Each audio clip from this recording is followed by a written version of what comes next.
Hello everyone. जैसा कि हम पिछले वीडियो में हमने पढ़ना शुरू किया था राजस्थान के लिए इतिहास की जो बुक है क्लास 10 के लिए राजस्थान अजमेर बोर्ड के द्वारा, उसका हमने पहला चैप्टर का फर्स्ट पार्ट पढ़ा था, जिसमें हमने आधा चैप्टर फर्स्ट चैप्टर का हाफ पार्ट पढ़ लिया था, जिसको पार्ट 1 के नाम से अपलोड किया गया था।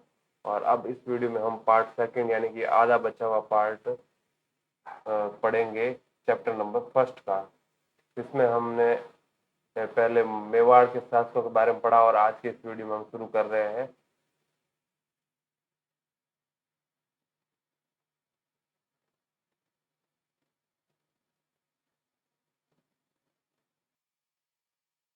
मेवाड़ का राठौड़ वंश एवं इस वंश के प्रतापी शासक।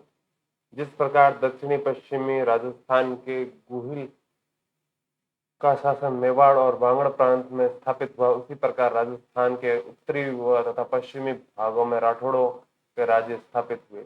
राठौड़ों की उत्पत्ति का विषय विवादास्पद है। विभिन्न ताम्रपत्रों, शिलालेखों और प्राचीन पुस्तकों में राठौड़ वंश की उत्पत्ति को लेकर भिन्न भिन्न मत प्रतिपादित किए गए हैं। कुछ विद्वानों की मान्यता है कि राठौड़ हिरण्यकश्यप की संतान है। जोधपुर राज्य की ख्यात में इन्हें राजा विश्वमान के पुत्र राजा वृद्धबल से पैदा होना लिखा है।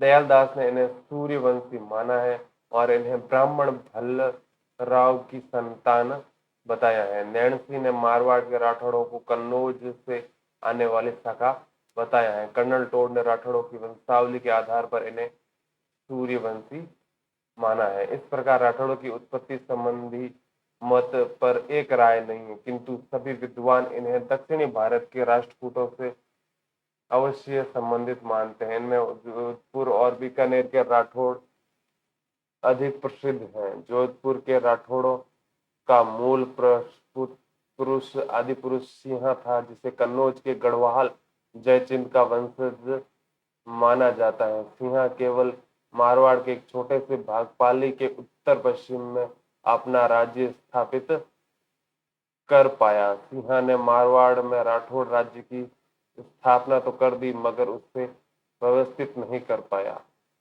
फिर है राव चूंडा 1394 से लेकर 1423 ईस्वी तक। अपने शासन और कूटनीति से राव चूंडा ने मंडोर पर अधिकार कर लिया। इसने मंडोर को राठौड़ों की राजधानी बनाया। मंडोर पर अधिकार के बाद इसने आसपास के क्षेत्रों खाटू, डीडवाना, सांबर, अजमेर, नाडौल आदि पर अधिकार कर लिया। पुंगल के भाटियों द्वारा वह धोखे से 1423 ईस्वी में मारा गया। उसकी पत्नी चांद कंवर ने चांद बावड़ी जोधपुर का निर्माण करवाया था। फिर है राव रणमल 1427 से लेकर 1428 ईस्वी तक 38 ईस्वी तक। रणमल अपने छोटे भाई कान्हा को मारवाड़ का शासक बनाने जाने से नाराज होकर मेवाड़ चला गया। उसने अपनी बहन हंसाबाई का विवाह राणा लाखा से कर दिया। यह विवाह रणमल ने इसी शर्त पर किया था कि हंसाबाई का पुत्र ही लाखा का उत्तराधिकारी होगा। अपने भांजे मोकल के मेवाड़ महाराणा बनने पर मेवाड़ प्रशासन में रणमल का प्रभाव बढ़ गया। रणमल की 1438 ईस्वी में उसकी प्रेमिका भारमली के संयोग से मेवाड़ी संतों द्वारा हत्या कर दी गई। फिर है राव जोधा 1438 से लेकर 1489 ईस्वी तक। राव जोधा मारवाड़ के राव रणमल का पुत्र था। 1438 ईस्वी में चित्तौड़ में रणमल की हत्या होने के बाद उसने जंगल में रहकर अपनी शक्ति को संगठित किया। 1435 ईस्वी में वह मंडोर जीतने में सफल रहा। उसने मेवाड़ से सुलह करने के लिए अपनी पुत्री का विवाह मेवाड़ी राजकुमार रायमल से कर दिया। उसने 1459 ईस्वी में जोधपुर नगर बसाया और उसे अपनी राजधानी बनाया। राव जोधा ने नई राजधानी को सुरक्षित रखने के लिए चिड़िया टूंक पहाड़ी पर एक दुर्ग बनाया, जिसे मेहरानगढ़ कहते हैं। राव जोधा ने दिल्ली के सुल्तान बहलोल लोदी की एक सेना को परास्त करके प्रतिष्ठा प्राप्त की थी। डॉक्टर गौरीशंकर हीराचंद ओझा राव जोधा को जोधपुर का प्रथम प्रतापी शासक मानते हैं। राव राम मालदेव 1531 से लेकर 1562 ईस्वी राव मालदेव ने खानवा के युद्ध में राणा सांगा की ओर से भाग लिया। यद्यपि खानवा के युद्ध के समय मारवाड़ का शासक इसका पिता राव गंगा था। उसने 1532 ईस्वी में बहादुर शाह के मेवाड़ पर आक्रमण के दौरान राणा विक्रमादित्य की सहायता की। 1536 ईस्वी में राव मालदेव ने जैसलमेर के राव लूणकरण की पत्नी उमादेव से विवाह किया, जो इतिहास में रूठी रानी के नाम से प्रसिद्ध हुई। इस घटना का कारण यह था कि मालदेव का ससुर व उमादेव का पिता राव लूणकरण मालदेव की हत्या करवाना चाहता था। इसकी सूचना मालदेव की सास ने मालदेव को भिजवा दी। इस घटना के बाद मालदेव व उमादेव के संबंध बिगड़ गए। वह रूठकर अजमेर के तारागढ़ में रही। वह इतिहास में रूठी रानी के नाम से प्रसिद्ध हुई। मालदेव ने मेड़ता के वीरमदेव और बीकानेर के राव जयसिंह पर आक्रमण कर 1542 ईस्वी में उसके राज्यों पर अधिकार कर लिया। वीरमदेव राव जयसिंह शेर शाह की शरण में चले गए। 1539 और 40 में शेर शाह के हाथों पराजित होकर हुमायूं दर दर भटक रहा था, तो मालदेव ने हुमायूं को सहायता का संदेश भेजा, क्योंकि मालदेव जानता था कि हुमायूं की पूर्ण पराजय के पश्चात शेर शाह का अगला शिकार स्वयं मालदेव ही होगा।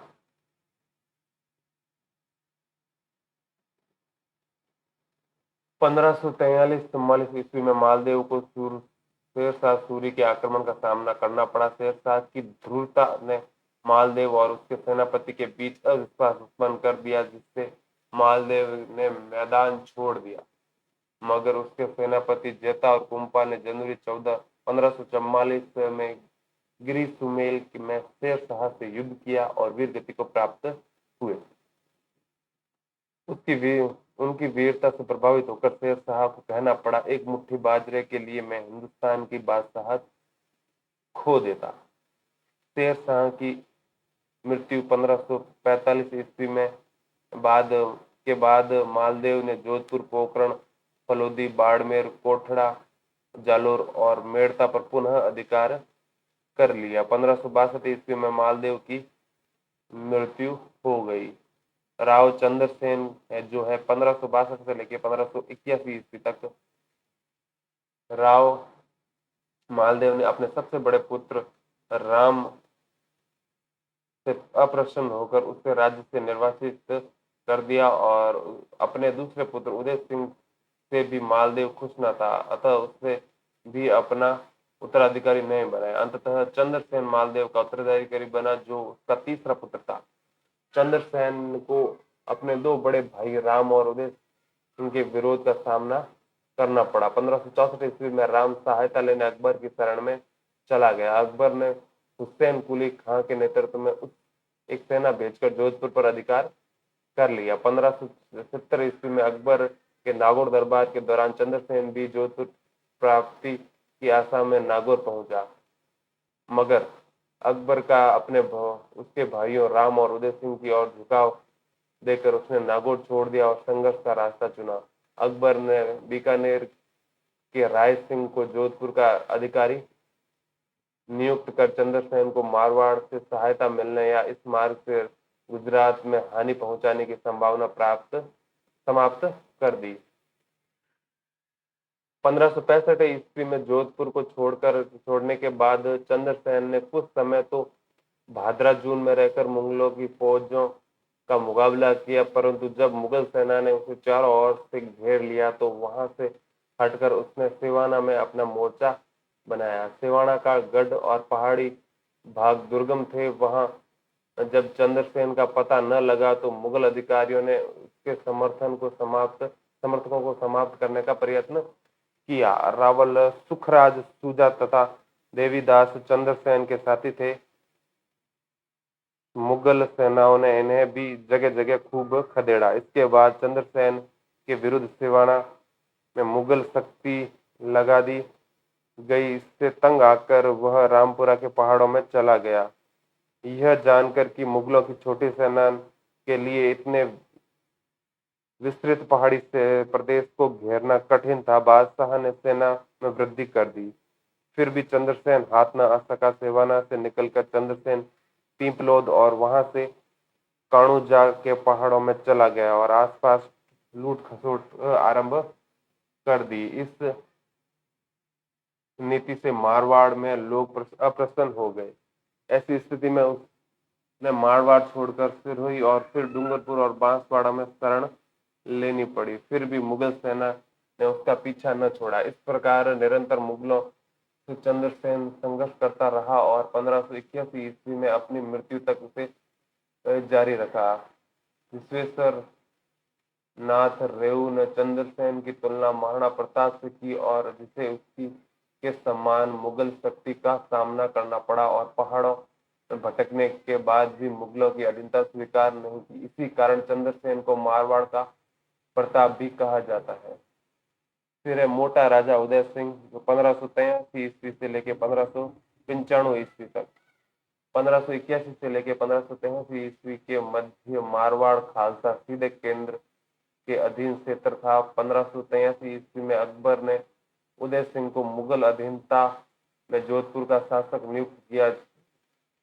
यह चंद्रसेन का भाई था। उदय सिंह ने 1587 ईस्वी में अपनी पुत्री जोधाबाई जगत गुसाई का विवाह जहांगीर से साथ किया। खुर्रम जहांगीर की इसी पत्नी से उत्पन्न पुत्र था। इस विवाह के अवसर पर उदय सिंह को 1000 का मनसबदार बनाया गया था।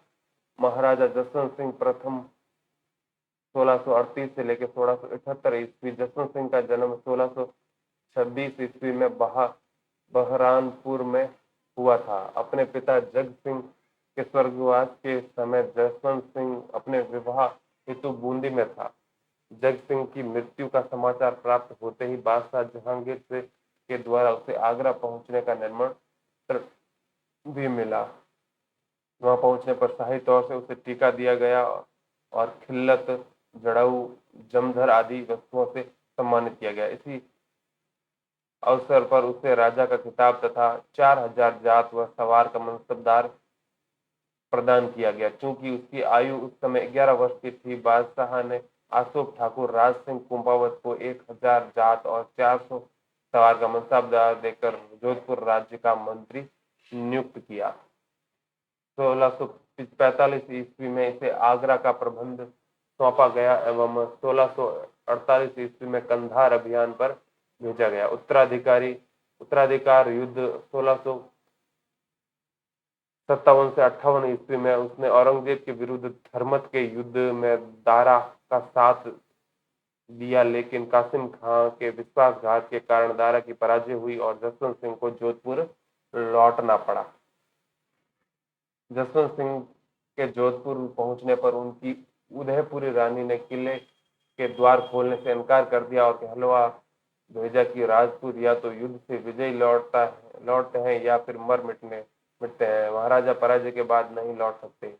यह कहकर वह सती होने की तैयारी करने लगी। अंत में रानी की मां के समझाने एवं जसवंत सिंह द्वारा पराजय का बदला लेने का वचन देने पर दुर्ग के द्वार खोले गए। इस कथा की सत्यता का संदेह किया जाता है, किंतु इस कथा को श्यामल दास ने मान्यता दी है। 5 जनवरी 1659 को खजुआ के मैदान में औरंगजेब और जसवंत सिंह के आपसी अविश्वास के कारण वह शाही डेरे को लूटकर जोधपुर रवाना हो गया।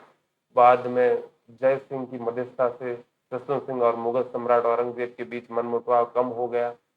फलतः उसका मनसबदार पुनः बहाल कर 1659 ईस्वी में उसे गुजरात का सूबेदार बना दिया गया। 1662 ईस्वी में जसवंत सिंह को मराठों के विरुद्ध शाइस्ता खां की सहायता करने के लिए दक्षिण में भेजा गया, परंतु वहां शिवाजी के विरुद्ध कोई खास सफलता उसे नहीं मिली। 1673 ईस्वी में जसवंत सिंह को काबुल भेजा गया। बाद में उसे जमरूद के में रहने का आदेश दिया गया और वहीं 28 नवंबर 1678 को उसकी मृत्यु हो गई। जसवंत सिंह विद्वानों का आश्रयदाता था। उसके समय में विद्वानों में सूरत मिश्र, नरसिंह दास, नवीन कवि, बनारसी दास आदि प्रसिद्ध हैं। मुतौड़ नैन्सी उसका मंत्री था। नैन्सी ने नैन्सीगिरी ख्यात वह मारवाड़ परगना की विगत नामक ग्रंथों की रचना की थी। फिर है बीकानेर का राठौड़ वंश एवं इसके वंश के प्रतापी शासक। फिर इसमें आते हैं राव बीका, जो है 1465 से लेकर 1504 ईस्वी तक। बीका मारवाड़ के शासक राव जोधा का पुत्र था। अपने पिता द्वारा व्यंग्य किए जाने पर 1465 ईस्वी में वह जांगल प्रदेश में आ गया। किंवदंती है कि करणी माता की कृपा से उसने नवीन राज्य स्थापित करने में सहायता मिली। इस दूसरी मान्यता के अनुसार जांगल प्रदेश को राव बीका व जाट सरदार नरा ने मिलकर जीता। दोनों के नाम पर इसे बीका और नेर बीकानेर कहा गया। भाटी, चौहान, खिलचियों, कायम मखानी आदि स्थानीय शक्तियों की फूट का लाभ उठाकर उसने अनेक गांवों पर अधिकार कर लिया। पुंगल के राव शेखा की पुत्री से विवाह कर उसने अपनी स्थिति को मजबूत किया। 1488 ईस्वी में उसने बीकानेर की स्थापना कर उसे राठौड़ सत्ता का दूसरा केंद्र बनाया। इसने देशनोक में करणी माता के मूल मंदिर का निर्माण करवाया। फिर राव लूणकरण, जो है 1505 ईस्वी से लेकर 1526 ईस्वी तक। राव लूणकरण राव बीका का छोटा पुत्र था। उसने नागौर के शासक महमूद खां को हराया। यह 1526 ईस्वी में ढोसी के युद्ध में नारनौल के नवाब अबीमीरा से लड़ता हुआ मारा गया। बिट्टू सुजा ने अपने ग्रंथ राव जैसी छंद में इसे कलयुगी का कर्ण कहा है। करमचंद्र वंशोक्ति काव्य नामक ग्रंथ में उसकी दानशीलता की तुलना कर्ण से की गई है। लूणकरण झील का निर्माता भी इसे स्वीकार किया जाता है। फिर है राव जयसिंह 1526 से लेकर 1541 ईस्वी तक। जयसिंह ने 1534 ईस्वी में काबुल के मुगल शासक कामरान हुमायूं का भाई को पराजित किया। इस युद्ध का वर्णन बिट्टू सुजा ने अपने ग्रंथ राव जयसिंह छंद में किया। इसने बीकानेर पर मालदेव के आक्रमण के दौरान अपने मंत्री नागराज को शेर शाह से सहायता प्राप्त करने भेजा, मगर सहायता आने से पूर्व ही 1541 ईस्वी में पाहेबा जोधपुर के युद्ध में राव जयसिंह मालदेव की सेना से लड़ता हुआ वीर गति को प्राप्त हुआ।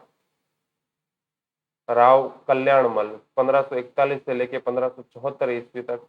कल्याणमल ने खानवा के युद्ध 1527 ईस्वी में राणा सांगा की ओर से भाग लिया। कल्याणमल ने 1544 ईस्वी में गिरी सुमेल के युद्ध में मालवा के विरुद्ध शेर शाह की ओर से भाग लिया। उसने भटनेर के किले पर अधिकार किया तथा 1570 ईस्वी में अकबर के नागौर दरबार में उपस्थित होकर मुगल अधीनता स्वीकार कर ली। कल्याणमल मुगल अधीनता स्वीकार करने वाला पहला राठौर शासक था। कल्याणमल के दो पुत्र थे, राय सिंह व पृथ्वीराज। राय सिंह को अकबर ने 1572 में जोधपुर का शासक नियुक्त किया था। वहीं उसका दूसरा पुत्र पृथ्वीराज अकबर के दरबार में कवि था, जिसने बेली किशन रुक्मणी गिरी नामक ग्रंथ की रचना की। फिर है राय सिंह 1574 से लेकर 1612 ईस्वी तक। यह 1570 ईस्वी में अकबर के नागौर दरबार में के मुगल सेना में सम्मिलित हुआ। इसने अकबर के गुजरात अभियान व कंधार अभियान में अपनी वीरता दिखाई। अकबर ने 1572 ईस्वी में इसे जोधपुर का प्रशासक नियुक्त किया। 1574 ईस्वी में राय सिंह महाराजाधिराज की उपाधि के साथ बीकानेर का शासक बना। राय सिंह ने बीकानेर के जूनागढ़ दुर्ग का निर्माण करवाया था तथा किले के दरवाजे पर जयमल फत्ता की पाषाण मूर्तियां लगवाई। किले के भीतर इसने एक प्रशस्ति लिखवाई जिसे राय सिंह प्रशस्ति कहा जाता है। इसके समय में भीषण अकाल पड़ा, जिससे निपटने हेतु इसने बहुत धन खर्च किया था। मुंशी देवी प्रसाद ने इसे राजपूताना का कर्ण की संज्ञा दी। फिर राव कर्ण सिंह 1631 से लेकर 1668 ईस्वी। कर्ण सिंह ने मुगल सम्राट शाहजहां के दक्षिण अभियानों में महत्वपूर्ण भूमिका निभाई।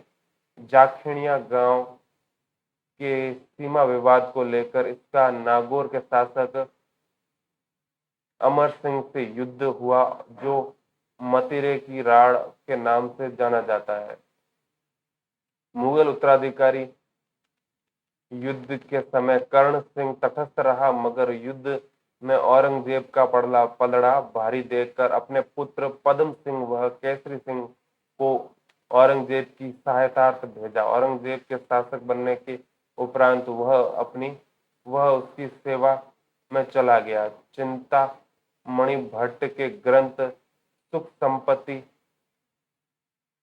में कर्ण सिंह को जालंधर बादशाह कहा गया है। कर्ण सिंह ने साहित्य कलम द्रमु और उसके दरबारी दीवान गंगानंद मैथिली ने कर्ण भूषण और काव्य डाकिनी नामक ग्रंथ लिखे।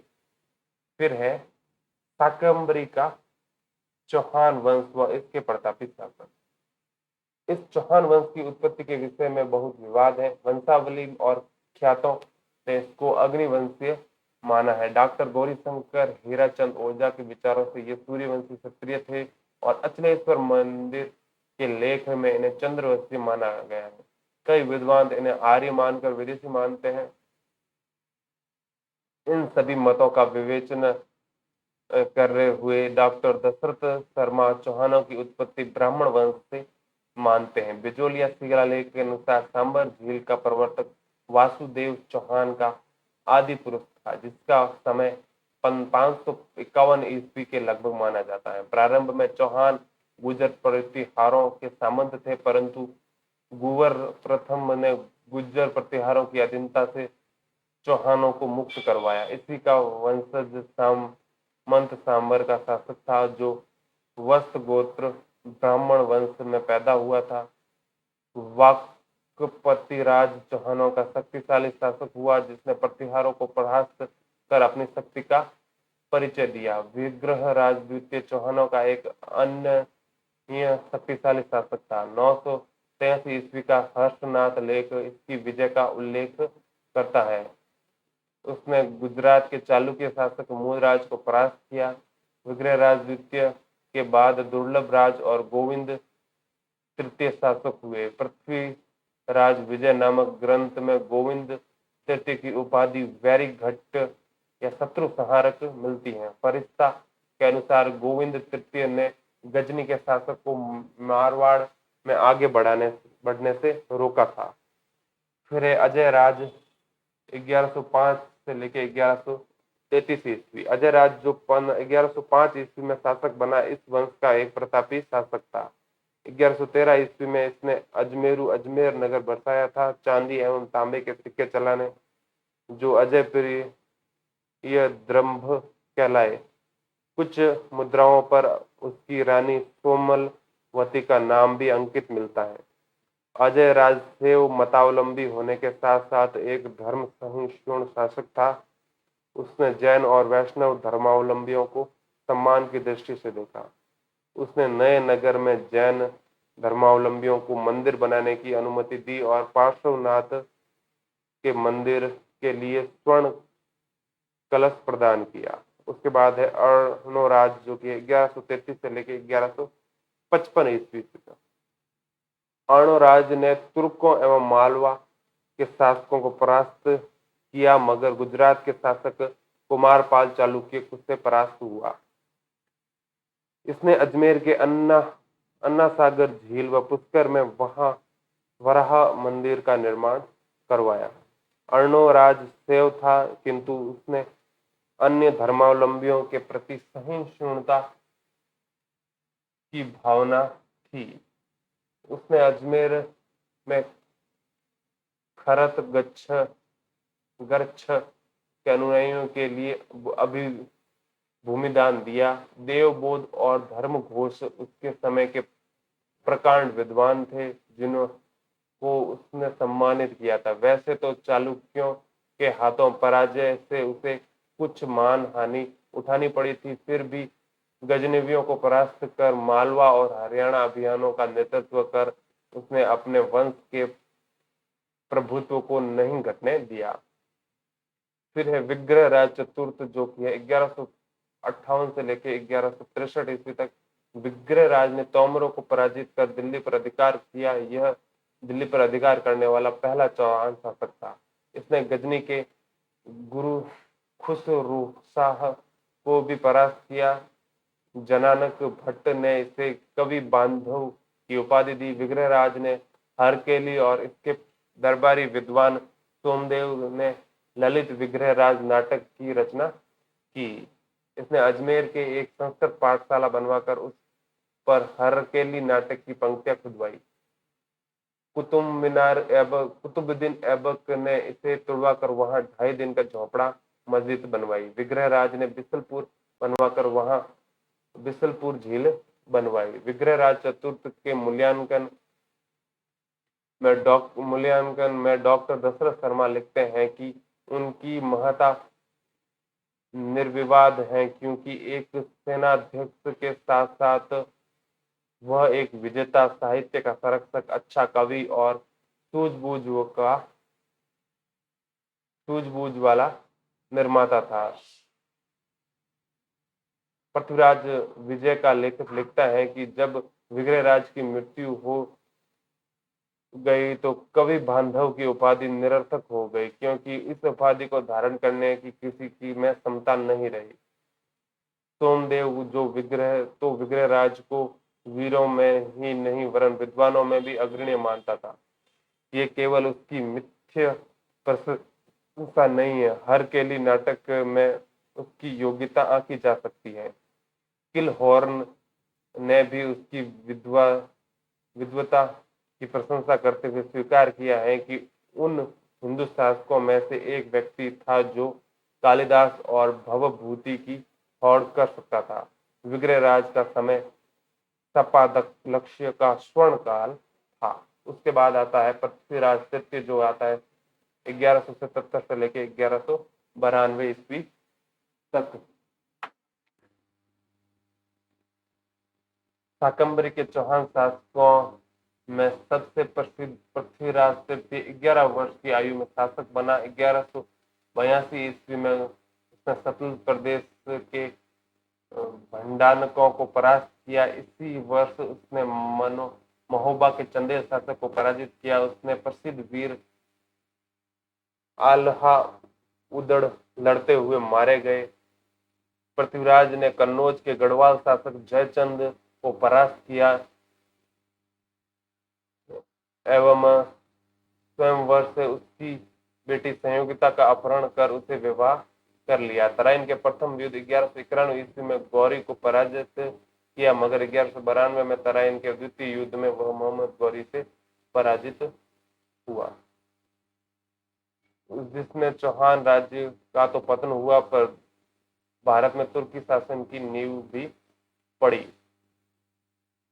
पृथ्वीराज तृतीय वीर, विद्यानुरागी, गुणों जनों का सम्मान करने वाला, पृथ्वीराज विजय का रचयिता, जननायक, पृथ्वीराज रासो का लेखक चंद्रबरदाई उसके दरबार की शोभा बढ़ाते थे। संयोगिता स्वयंवर कथा। कन्नौज के शासक जयचंद ने राय सूय यज्ञ किया तथा अपनी पुत्री संयोगिता के विवाह के लिए स्वयंवर का आयोजन भी किया। उसमें पृथ्वीराज को छोड़कर कई राजा महाराजाओं को आमंत्रित किया गया। इतना ही नहीं, पृथ्वीराज को अपमानित करने के लिए जयचंद ने स्वयंवर स्थल के बाहर द्वारपाल के रूप में पृथ्वीराज की मूर्ति रख दी।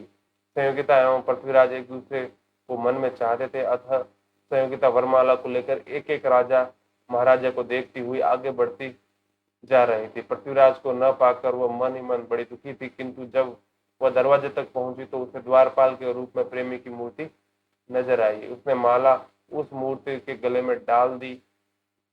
उस समय तक पृथ्वीराज की वहां पहुंच चुका था। उसने संयोगिता को वहां से अपने साथ लेकर अजमेर की और प्रस्थान किया और चौहान सैनिकों ने गढ़वालों को उसका पीछा करने से रोका। अजमेर पहुंचकर पृथ्वीराज ने संयोगिता से विवाह कर लिया, पर इस घटना से जयचंद व पृथ्वीराज के बीच शत्रुता और बढ़ गई। फिर है संयोगिता कथा की ऐतिहासिकता। इस कथा की सत्यता एवं ऐतिहासिकता के संबंध में इतिहासकार एक मत नहीं है। डॉक्टर गौरी शंकर हरिश्चंद्र ओझा ने इसे कपोल कल्पना मानते हुए कहा है कि प्रबंध कोश, हमीर महाकाव्य, पृथ्वीराज प्रबंध एवं प्रबंध चिंतामणि जैसे समकालीन ग्रंथों में इस घटना का कोई जिक्र नहीं है। डॉक्टर रोमिला थापर एवं डॉक्टर R.S. त्रिपाठी ने भी इसे सही नहीं माना है। समकालीन फारसी तवारीखों में इस घटना का वर्णन नहीं है, किंतु अबुल फजल ने इसका वर्णन अवश्य किया है।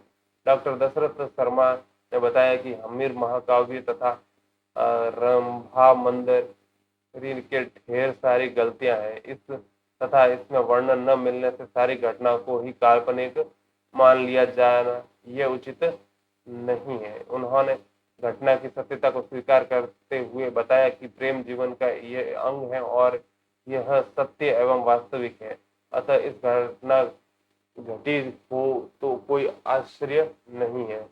C.V. वैद एवं डॉक्टर गोपीनाथ शर्मा ने भी इसे स्वीकार किया है। इस प्रकार संयुक्त अपहरण की घटना में कोई संदेह नहीं रह जाता। सदियों से चली आ रही इस कथा में समय के साथ उतार चढ़ाव या अतिशयोक्तिपूर्ण वर्णनों का आना स्वाभाविक है, किंतु इसमें इस घटना की सत्यता पर शंका करना उचित प्रतीत नहीं होता।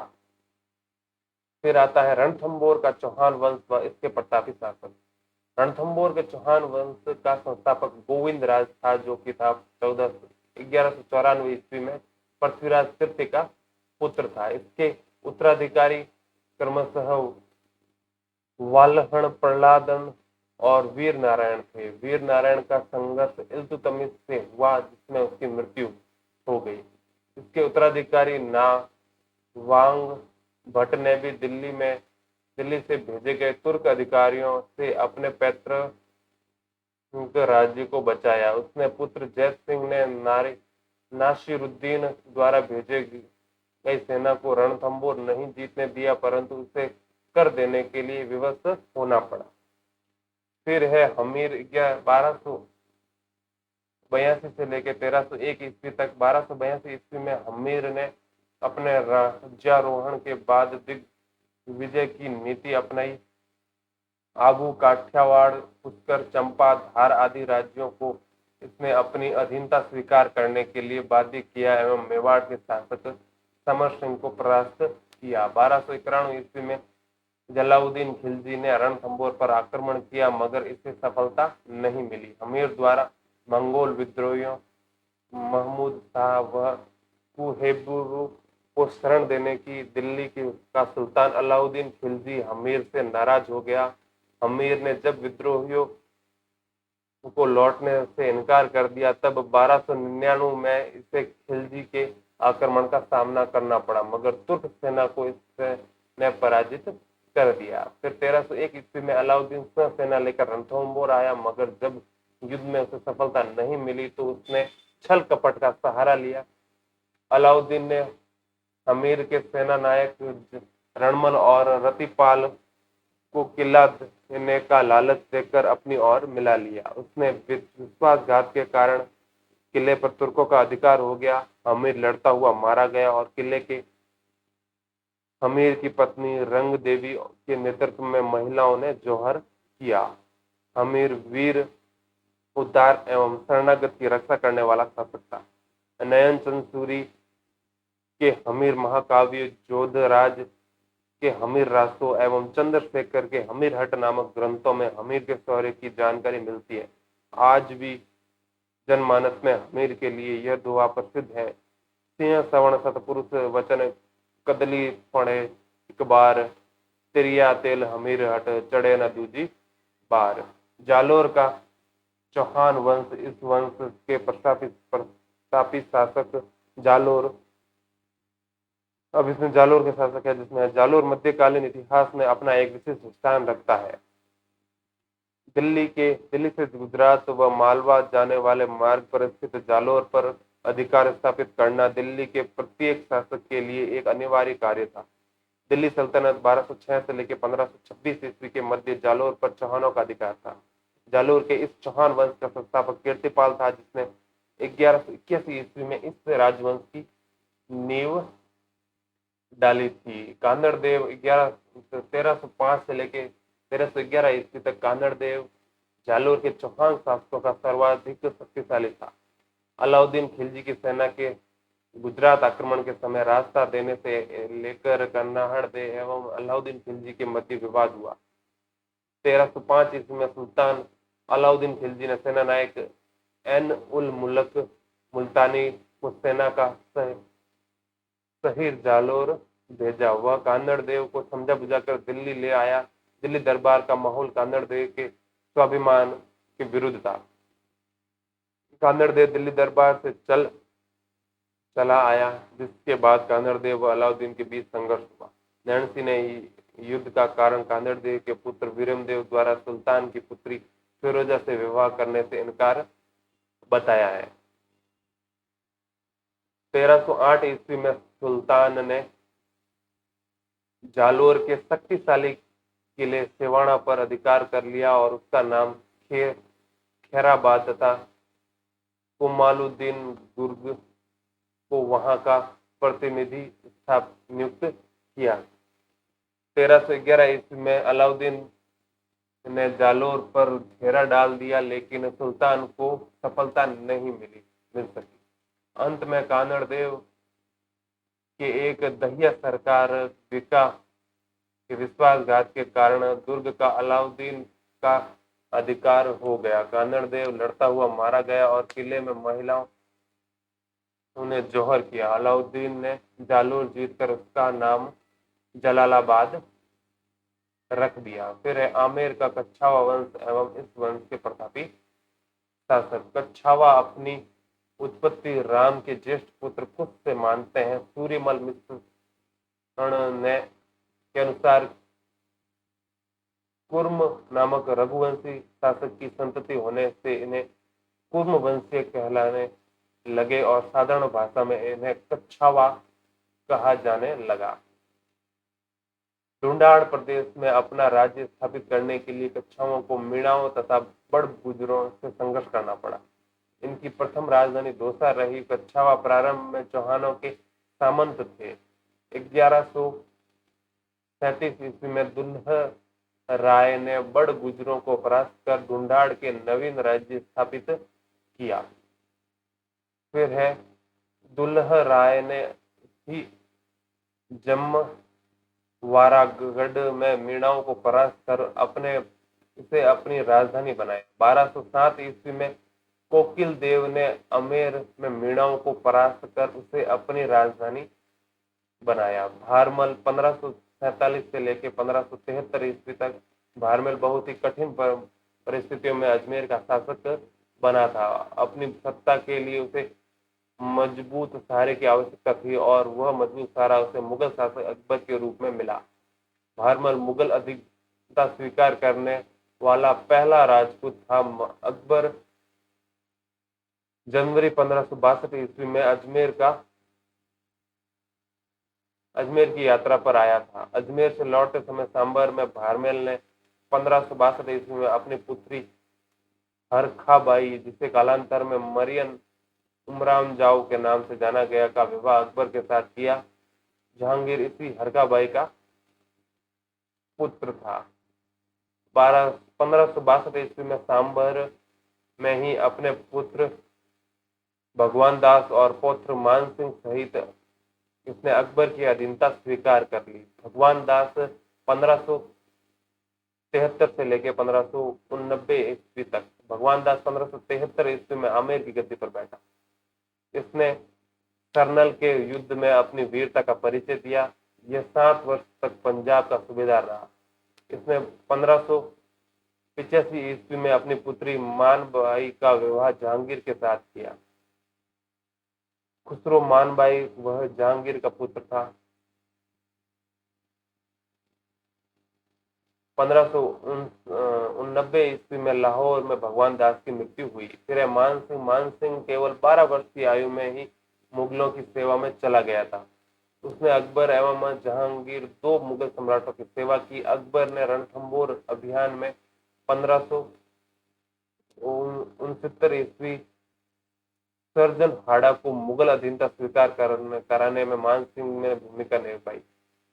गुजरात अभियान के दौरान 1573 ईस्वी में मानसिंह महाराणा प्रताप के पास संधि का दूसरा प्रस्ताव लेकर गया और 1576 ईस्वी में हल्दी घाटी के युद्ध में अकबर की सेना का नेतृत्व किया। यह अकबर के नवरत्नों में सम्मिलित था। अकबर ने इसे फरजंद बेटा की उपाधि वह 7,000 का मनसबदार दिया। 1589 ईस्वी में जब यह बिहार का सूबेदार था तो उसके पिता भगवान दास की मृत्यु हो गई और 1589 ईस्वी में आमेर का शासक बना। मानसिंह ने 1592 ईस्वी में उड़ीसा जीतकर पहली बार उसे मुगल साम्राज्य का अंग बनाया। मानसिंह की मृत्यु 1614 ईस्वी में इलिचपुर में हुई। मानसिंह विद्वानों का आश्रयदाता था। इसके समय में मानचरित्र, महाराज कोश नामक ग्रंथ रचे गए। इसी के समय मुरारीदान ने मान प्रकाश व जगन्नाथ ने मानसिंह कीर्ति की मुक्तावली की रचना की। मानसिंह के समय ही रानी कर्मावती ने अपने पुत्र जगत सिंह की स्मृति में जगत शिरोमणि मंदिर का निर्माण करवाया।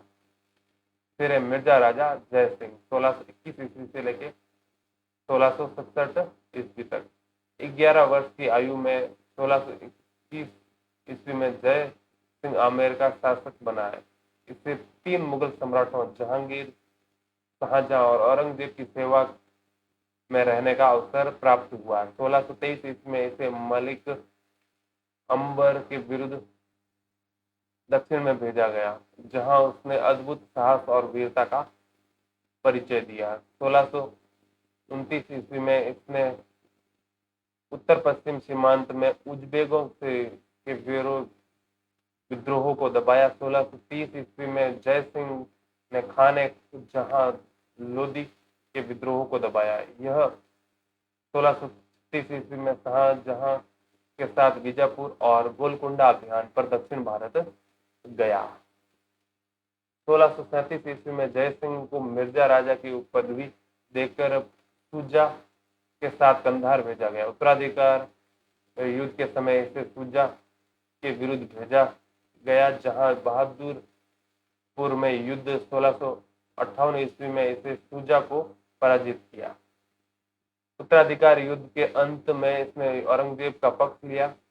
जय सिंह की सैनिक योग्यता और कूटनीति से प्रभावित होकर औरंगजेब ने इसे दक्षिण में मराठों के विरुद्ध भेजा। दक्षिण में जय सिंह ने अपनी कूटनीति से शिवाजी को अकेला कर दिया और पुरंदर को जीतने में सफल रहा। जय सिंह ने शिवाजी के विरुद्ध अभियान पर जाते समय कहा था कि हम शिवा को व्रत के केंद्र की तरह घेर लेंगे। जय सिंह की कुशलता का सबसे बड़ा प्रमाण क्या हो सकता है कि वहां महान मराठा शासक शिवाजी को वह रोकने में सफल रहा, जिसने अफजल खान जैसे सेनानायक को पराजित किया था। अंत में शिवाजी और जय सिंह के मध्य संधि हो गई और पुरंदर की संधि के नाम से जानी जाती है। पुरंदर की संधि जय सिंह की दूरदर्शिता एवं शक्ति की पराकाष्ठा थी। वह अनेक भाषाओं का ज्ञाता एवं विद्वानों का सम्मान करने वाला था। प्रसिद्ध कवि बिहारी का वह आश्रयदाता था। बिहारी और बिहारी सतसई नामक ग्रंथ की रचना की थी। फिर है सवाई जय सिंह, जो कि 1700 से लेकर 1743 ईस्वी तक रहे। इसमें 3 दिसंबर 1688 को जन्मे जय सिंह ने जय सिंह प्रथम की तुलना में वीरता और वाक्पटुता को अधिक मात्रा में पाकर औरंगजेब ने उसका नाम सवाई जय सिंह रख दिया था, क्योंकि वह जय सिंह प्रथम से बढ़कर था। इसी समय से जयपुर के सभी राजा अपने नाम के पहले सवाई पद का प्रयोग करने लगे। 1700 ईस्वी में जय सिंह ने आमेर का राज्यभार संभाला। 1707 ईस्वी में औरंगजेब की मृत्यु के बाद हुए उत्तराधिकार युद्ध में जय सिंह ने आजम का पक्ष लिया, मगर जाजऊ के युद्ध में मुअज्जम विजयी रहा। अतः मुअज्जम को, जो बहादुर शाह के नाम से शासक बना ने आमेर पहुंचकर विजय सिंह को शासक घोषित कर दिया तथा आमेर का नया मोमिनाबाद रख दिया। मेवाड़ की सहायता से जय सिंह ने आमेर पुनः प्राप्त कर लिया। मुगल सम्राट ने भी इसे आमेर का शासक स्वीकार कर लिया। फर्रुख सिहार ने 1713 ईस्वी में जय सिंह को मालवा का सूबेदार नियुक्त किया। जय सिंह के प्रयासों से 17 जुलाई 1734 को राजपूत राजाओं का खुरडा के में सम्मेलन बुलाया गया ताकि संगठित होकर मुगलों का मुकाबला किया जा सके, किंतु आपसी अविश्वास से यह योजना कार्य रूप न ले सकी। सवाई जय सिंह ने 1729 ईस्वी में बूंदी के सामने के मामले में हस्तक्षेप किया, जिससे मराठों को राजस्थान की आंतरिक राजनीति में हस्तक्षेप करने का अवसर मिला। जय सिंह ने मराठों एवं मुगल सम्राट में समझौता कराने के लिए मध्यस्थता की। 1743 ईस्वी में जय सिंह की मृत्यु हो गई। उसने 7 मुगल शासकों का शासन काल देखा था। 1725 ईस्वी में सवाई जय सिंह ने नक्षत्रों की शुद्ध सारणी बनवाई और उसका नाम जीज मोहम्मद शाही रखा। उसमें जय सिंह कारिका नामक ज्योतिष ग्रंथ की रचना भी की। जय सिंह ने जयपुर, दिल्ली, मथुरा, उज्जैन और बनारस में वेधशाला बनाई। जयपुर की वेधशाला सबसे बड़ी है, जिसे जंतर मंतर कहा जाता है। जुलाई 2010 में इसे यूनेस्को द्वारा विश्व धरोहर सूची में शामिल किया गया है। जय सिंह ने एक बंगाली वास्तुशास्त्री विद्याधर से एक नगर का नक्शा बनवाकर 1727 ईस्वी में आयताकार खंडों वाले एक नगर का निर्माण किया, जो आज जयपुर के नाम से प्रसिद्ध है। यह अंतिम हिंदू नरेश था जिसने अश्वमेध यज्ञ संपन्न करवाया।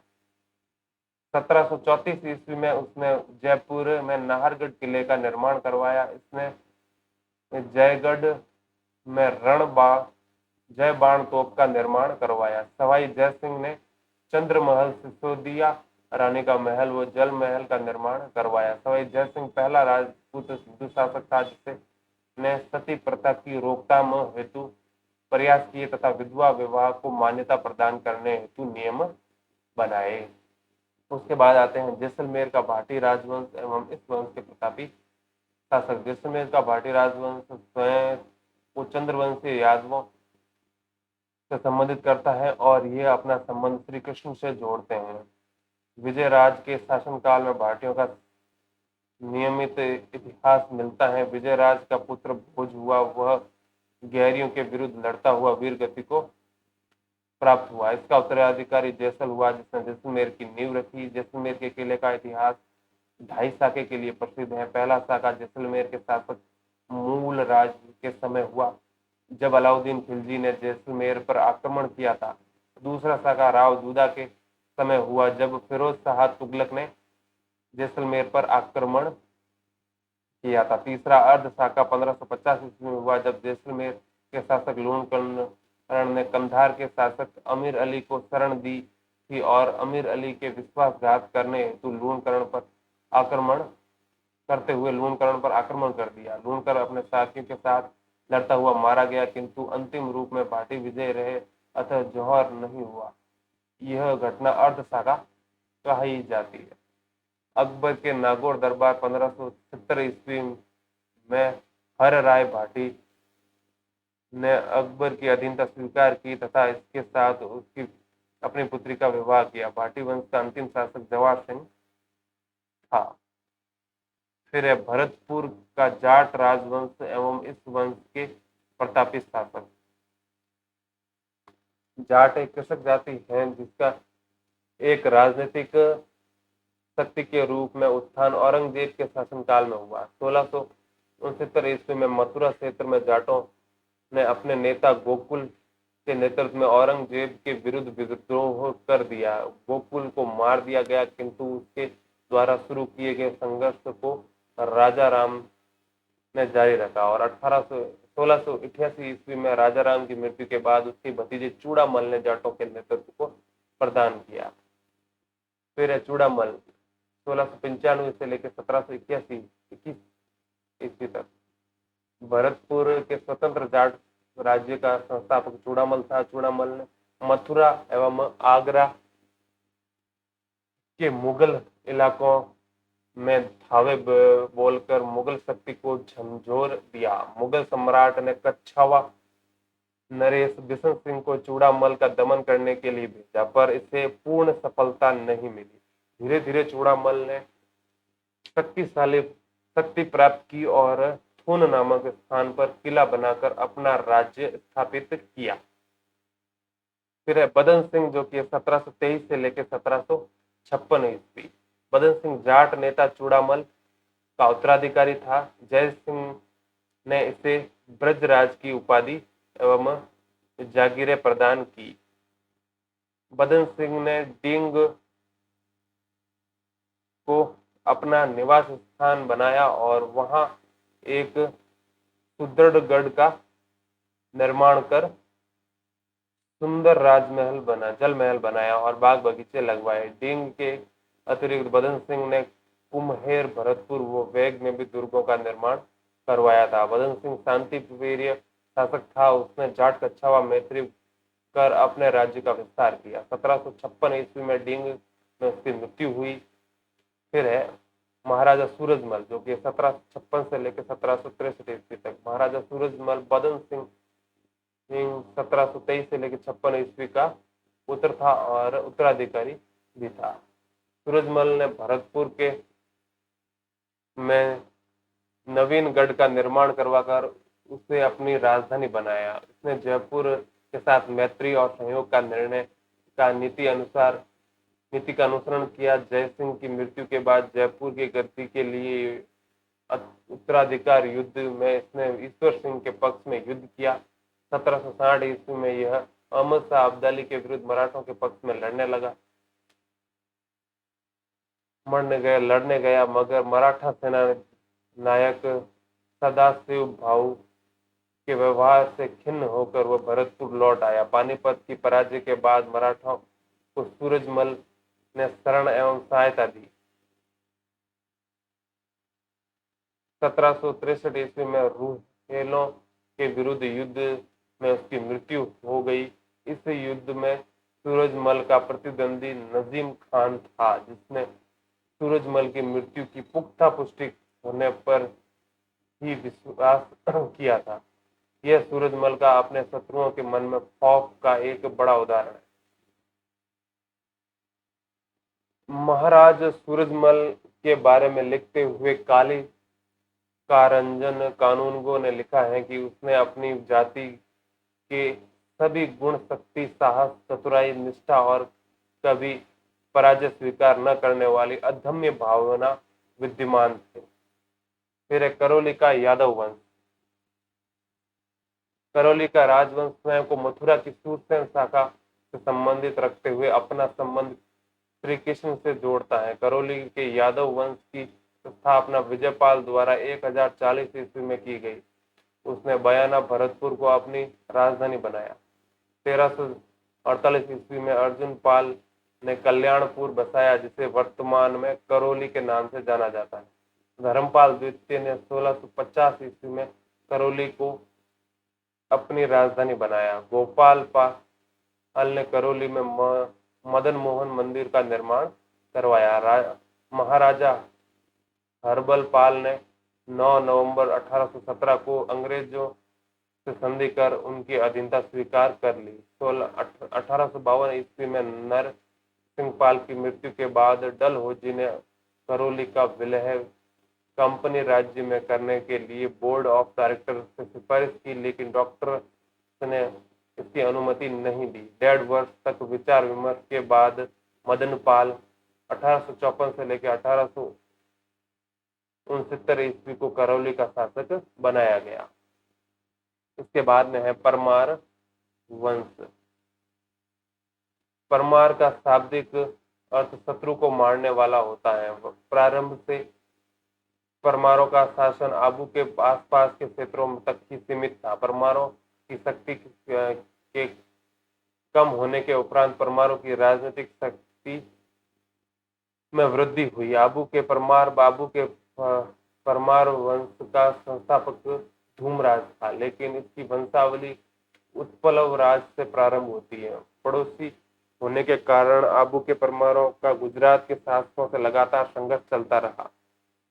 गुजरात के शासक मूलराज सोलंकी से पराजित होने के कारण आबू के शासक धरणी वराह को राष्ट्रकूट धरवल की शरण लेनी पड़ी के लेकिन कुछ समय बाद धरणी वराह ने आबू पर पुनः अधिकार कर लिया।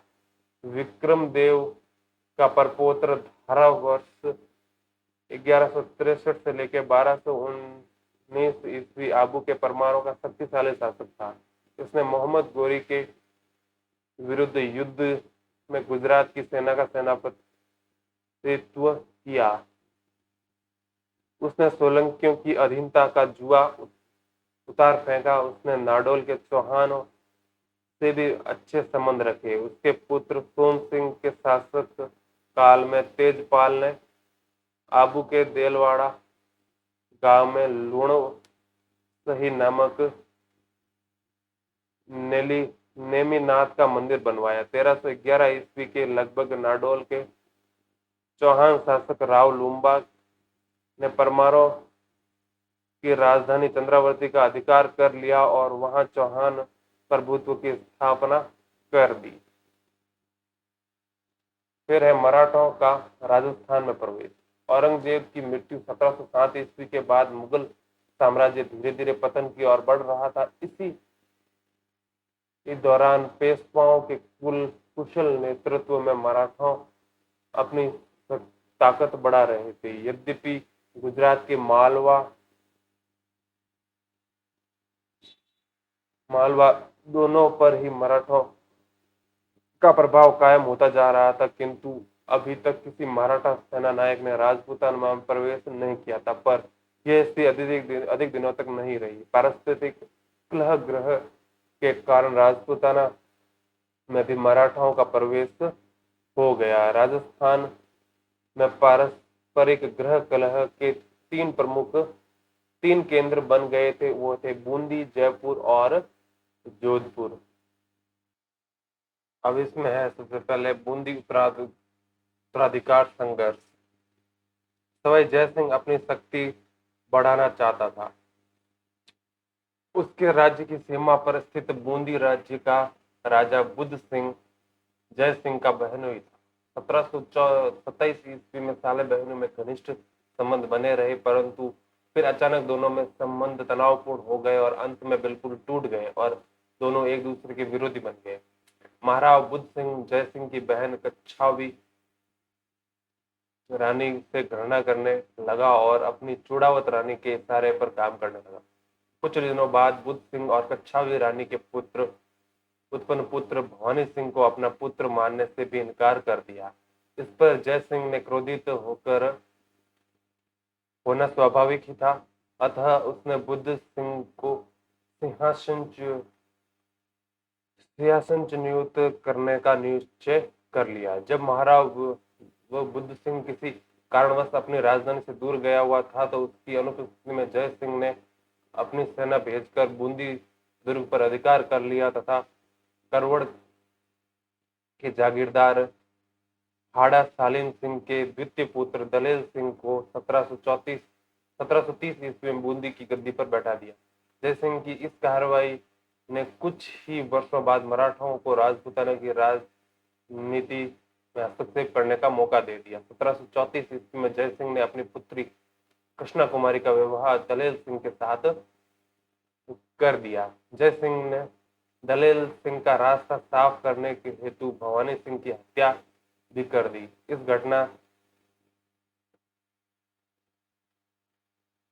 घटना ने कच्छावी रानी को जय सिंह का विरोधी बना दिया और उसने मराठों को सहायता प्राप्त करने का प्रयास किया। मराठे इस अवसर की तलाश में ही बैठे थे। अतः 18 अप्रैल 1734 ईस्वी को मनहार राव होलकर और राणाजी सिंधिया के नेतृत्व में मराठा सेना ने बूंदी पर चढ़ाई कर दी। 4 दिन के संघर्ष के बाद 22 अप्रैल को बूंदी पर मराठों का अधिकार हो गया। बूंदी के महाराव उमेश सिंह, यह बुद्ध सिंह का पुत्र था। इस समय बुद्ध सिंह अफीम व शराब की मस्ती में अपना जीवन व्यतीत कर रहा था का शासन स्थापित हो गया।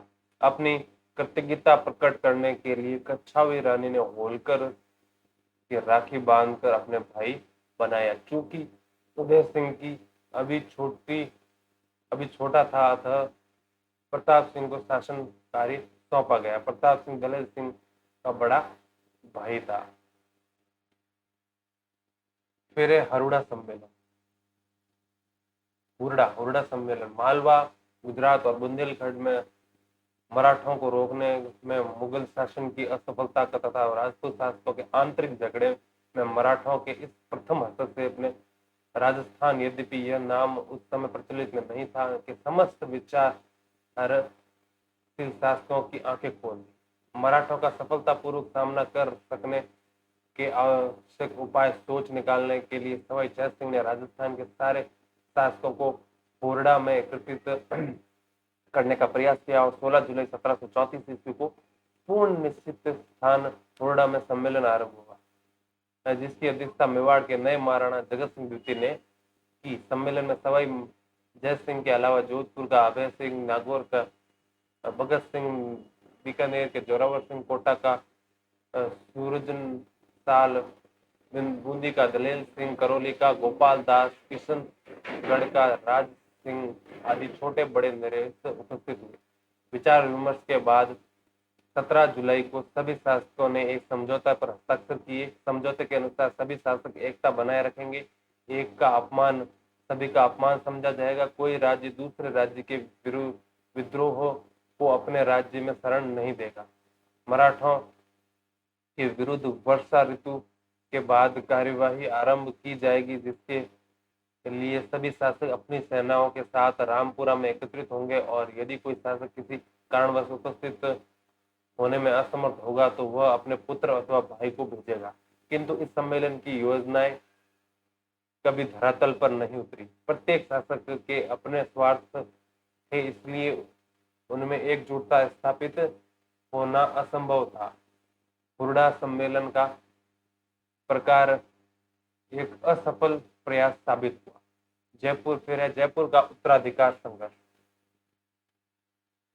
1708 ईस्वी में सवाई जय सिंह ने मेवाड़ के महाराणा अमर सिंह द्वितीय की पुत्री चंद्र कुंवर बाई से विवाह किया। विवाह के पूर्व जय सिंह ने एक इकरारनामे पर हस्ताक्षर किए थे, जिसमें मेवाड़ की राजकुमारी से उत्पन्न पुत्र को ही, चाहे वह छोटा ही क्यों न हो, जयपुर के सिंहासन पर बैठाने की बात कही गई थी। तत्पश्चात 1722 ईस्वी में जय सिंह की खींची रानी सूरज कुंवर से एक पुत्र ईश्वर सिंह की उत्पन्न हुआ और 1728 ईस्वी में मेवाड़ की राजकुमारी चंद्र कुंवर से एक पुत्र माधो सिंह उत्पन्न हुआ। अतः जय सिंह के बाद माधो सिंह और ईश्वर सिंह के बीच उत्तराधिकार का संघर्ष निश्चित हो गया। सितंबर 1743 ईस्वी में सवाई जय सिंह की मृत्यु के बाद उनका ज्येष्ठ पुत्र यानी कि ईश्वर सिंह गद्दी पर बैठा, किंतु माधो सिंह ने 1708 में इकरारनामे के आधार पर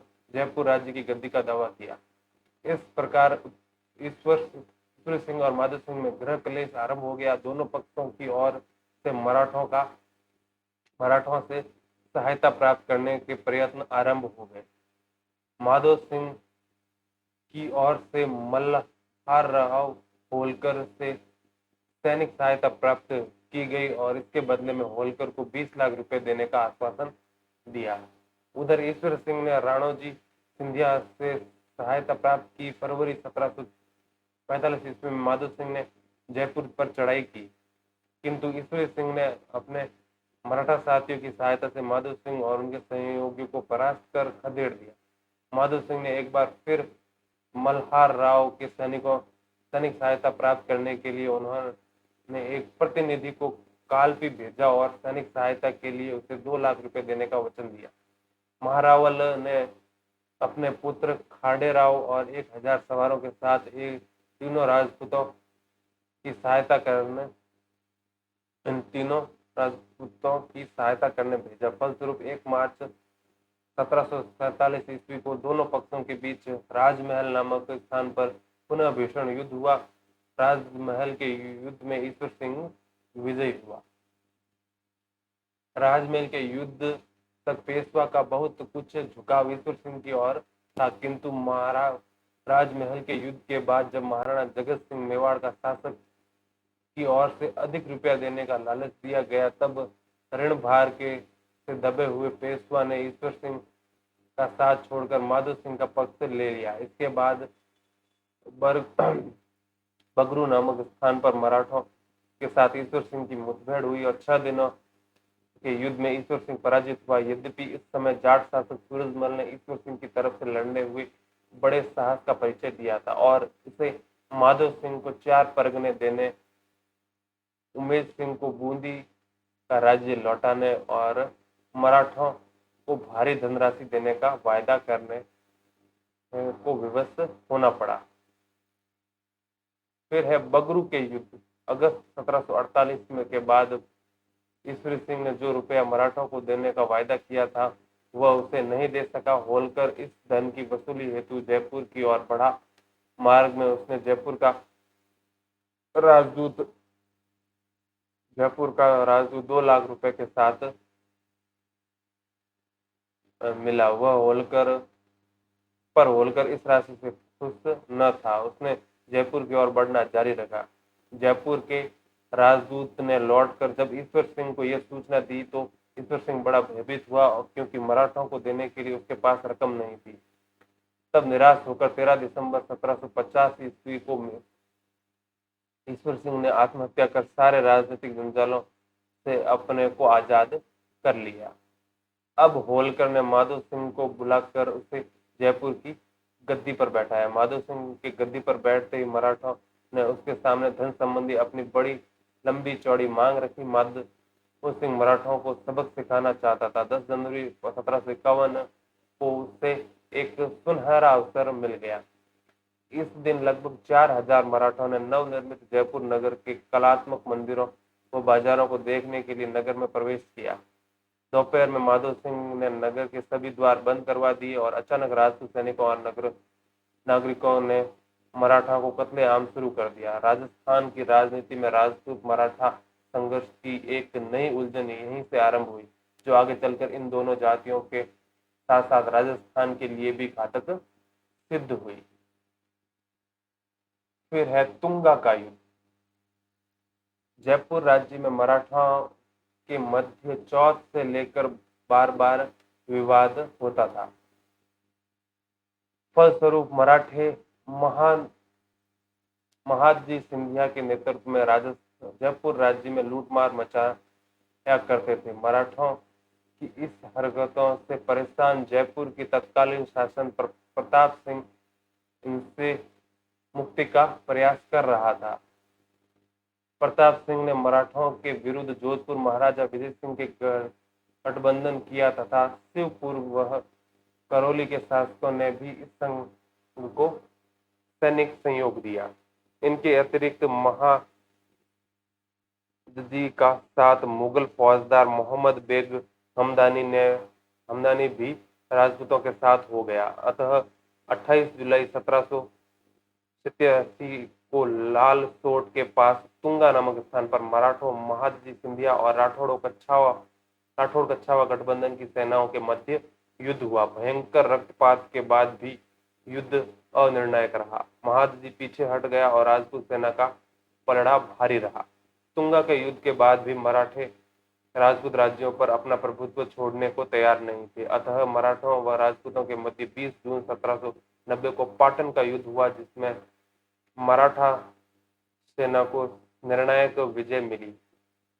राजपूत सेना ने आत्मसमर्पण कर दिया। जयपुर शासक प्रताप सिंह ने मराठों से मुक्ति का एक प्रयास किया। इसने जोधपुर की सहायता से 16 अप्रैल 1800 को मालपुरा में पुनः मराठों से युद्ध किया, किंतु इस बार भी विजय मराठों की हाथ ही लगी। अतः जयपुर राज्य को पुनः मराठों से संधि करनी पड़ी। इसके बाद है कृष्णा कुमारी विवाद। मेवाड़ की राजकुमारी कृष्णा कुमारी से विवाह को लेकर जयपुर के शासक जगत सिंह और जोधपुर के शासक मान सिंह के मध्य युद्ध की स्थिति उत्पन्न हो गई। कृष्णा कुमारी मेवाड़ के महाराणा भीम सिंह की पुत्री थी, जिसकी सगाई मारवाड़ के शासक भीम सिंह के साथ